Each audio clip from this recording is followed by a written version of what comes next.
Hello everyone and welcome to our channel dream board statistics. आज हम लोग solve करने वाले हैं Indian statistical service Indian economical service 2022 general English question paper question number 3। Question number 3 में हमें paragraph लिखना होता है of 200 words and 3B says all's well that ends well. तो ये एक फ्रेज है और इसके ऊपर हमें पैराग्राफ लिखना है ऑफ 200 वर्ड्स। तो देख लेते हैं आंसर।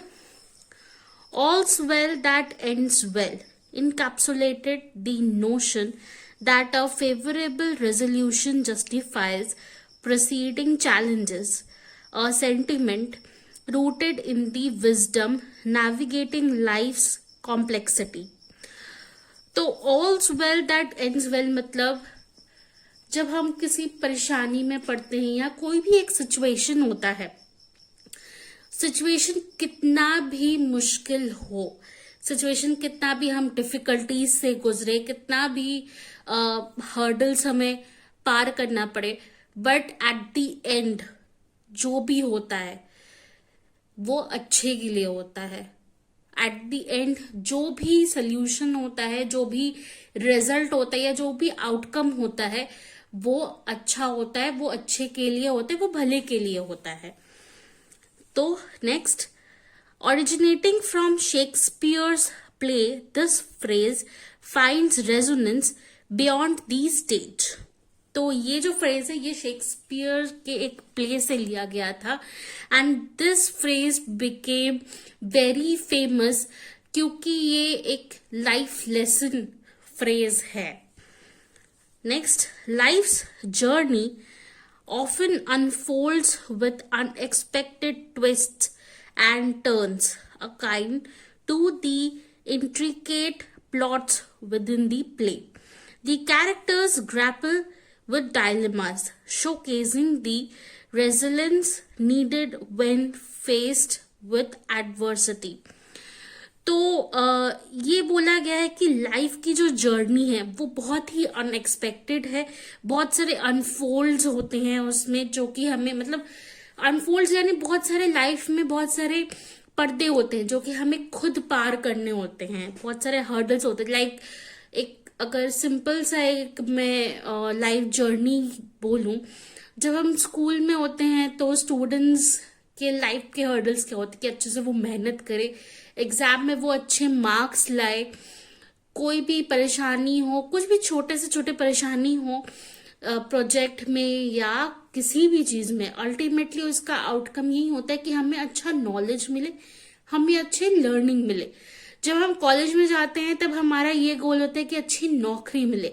उसके लिए हमें जो भी हार्डल्स पार करने होते हैं, जो भी कठिनाइयां पार करनी होती है या जो भी हमें कैरेक्टर्स को फेस करना होता है वो अच्छे के लिए फेस करना होता है। वो सारे डिफिकल्टीज पार करना हमारे लिए एक लाइफ लेसन होता है ताकि हम एक अच्छा इंसान बन सके एज एन इंडिविजुअल, हमें अच्छी जॉब मिले, अच्छा करियर सेट कर सके, अच्छा करियर गोल सेट कर सके।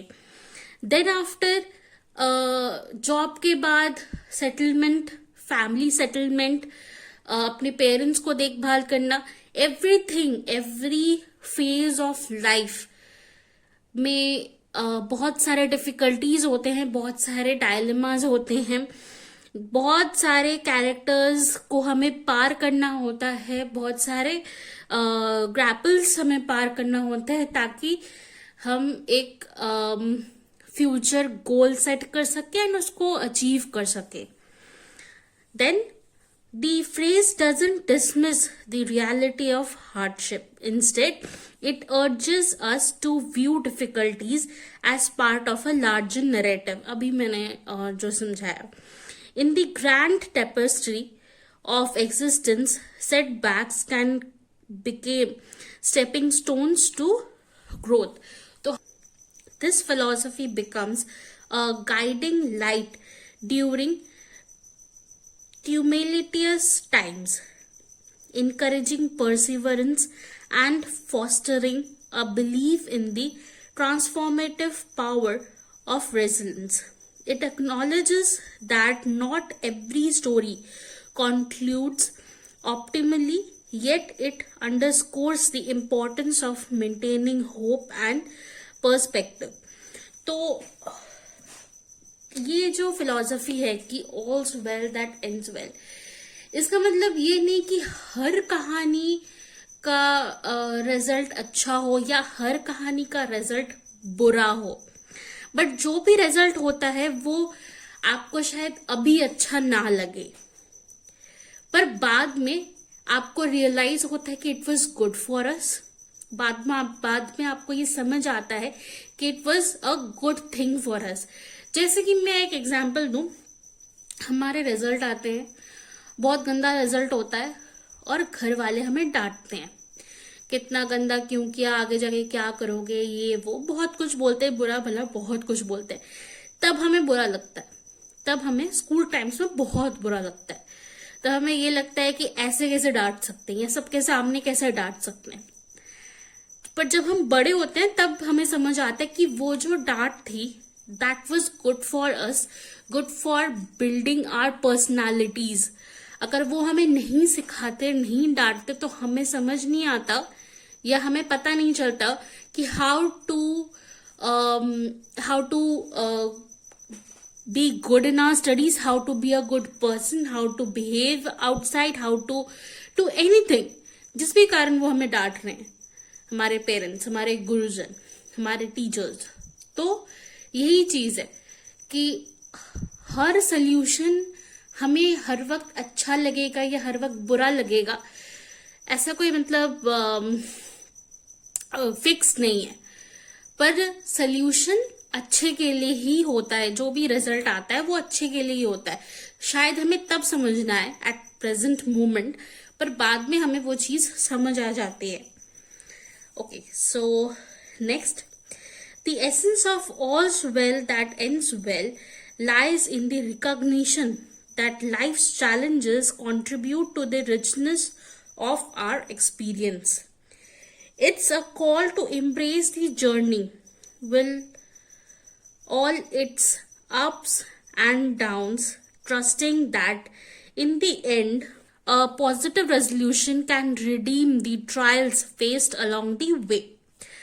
तो हमें ये समझना चाहिए कि एट द एंड जो भी अप्स एंड डाउन्स है, जो भी इश्यूज है हमारे लाइफ में, the resolution will be positive.